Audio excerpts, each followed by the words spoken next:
JDSನವರು ಯಾರನ್ನ ಅಭ್ಯರ್ಥಿ ಮಾಡ್ತಾರೆ ಅಂತಕ್ಕಂಥದ್ದು ಮುಖ್ಯ ಅಲ್ಲ.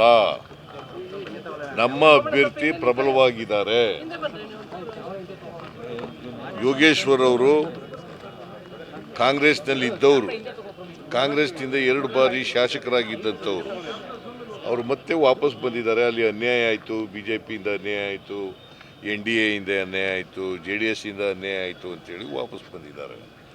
ಮತ್ತು ಅವರು ನಮ್ಮ ಸಿದ್ಧಾಂತದಲ್ಲಿ ನಂಬಿಕೆ ಇರ್ತಕ್ಕಂಥವ್ರು, ಕಾಂಗ್ರೆಸ್ ಪಕ್ಷದ ಸಿದ್ಧಾಂತದಲ್ಲಿ ನಂಬಿಕೆ ಇಟ್ಕೊಂಡಿರ್ತಕ್ಕಂಥವ್ರು. ಅವ್ರು ಬಂದ ಮೇಲೆ ಅವರನ್ನು ಪಕ್ಷಕ್ಕೆ ಸೇರಿಸ್ಕೊಂಡು ಇಡೀ ಪಕ್ಷ ಅವರನ್ನು ಸ್ವಾಗತ ಮಾಡಿದೆ. ಪಕ್ಷಕ್ಕೆ ಸೇರಿಸ್ಕೊಂಡು ಅವ್ರಿಗೆ B ಫಾರಮನ್ನು A ಫಾರಮನ್ನು ಕೊಟ್ಟಿದ್ದಾರೆ. ಈಗ ಅವರು ಪಕ್ಷದ ಅಧಿಕೃತ ಅಭ್ಯರ್ಥಿ. JDSನವ್ರು ಯಾರನ್ನಾರು ಹಾಕೊಳ್ಳಿ, BJPಯವರು ಯಾರನ್ನಾರು ಹಾಕೊಳ್ಳಿ, ನಮ್ಮ ಅಭ್ಯರ್ಥಿ 100ಕ್ಕೆ 100 ಗೆದ್ದೇ ಗೆಲ್ತಾರೆ ಅಂತಕ್ಕಂಥ ವಿಶ್ವಾಸ ಇದೆ. ಯಾಕಂತಂದರೆ ನಮ್ಮ ಸರ್ಕಾರ ಮಾಡಿರ್ತಕ್ಕಂಥ ಅಭಿವೃದ್ಧಿ ಯೋಜನೆಗಳು, ಹಿಂದಿನ ಸರ್ಕಾರ, ಹಿಂದೆ ನಾನು ಮುಖ್ಯಮಂತ್ರಿ ಆಗಿರುವಾಗ ಕಾಂಗ್ರೆಸ್ ಸರ್ಕಾರ ಮಾಡಿರ್ತಕ್ಕಂಥ ಯೋಜನೆಗಳು, ಈಗ ಮತ್ತೆ ಗ್ಯಾರಂಟಿ ಯೋಜನೆಗಳನ್ನು ಕೊಟ್ಟಿರ್ತಕ್ಕಂಥದ್ದು. ಮತ್ತು ಕಾಂಗ್ರೆಸ್ ಪಕ್ಷ ಯಾವಾಗಲೂ ಕೂಡ ನುಡಿದಂತೆ ನಡೀತಕ್ಕಂಥ ಪಕ್ಷ.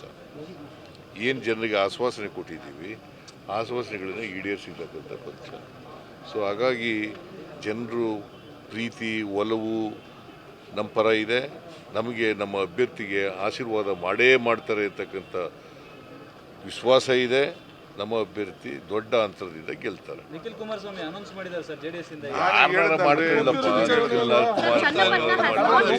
ಕುಮಾರಸ್ವಾಮಿನೇ ನಿಂತ್ಕೊಳ್ಳಿ, ನಮ್ದೇನು ತಕರಾರಿಲ್ಲ. ಗೊತ್ತಾಯ್ತಾ? ನಮ್ಮ ಅಭ್ಯರ್ಥಿ ಜನ ನಮ್ಮ ಪರ ಇದ್ದಾರೆ. ಜನರು, ಮತದಾರರು ನಮ್ಮ ಪರ ಇದ್ದಾರೆ. ನಾವು 100ಕ್ಕೆ 100 ಗೆಲ್ತೀವಿ.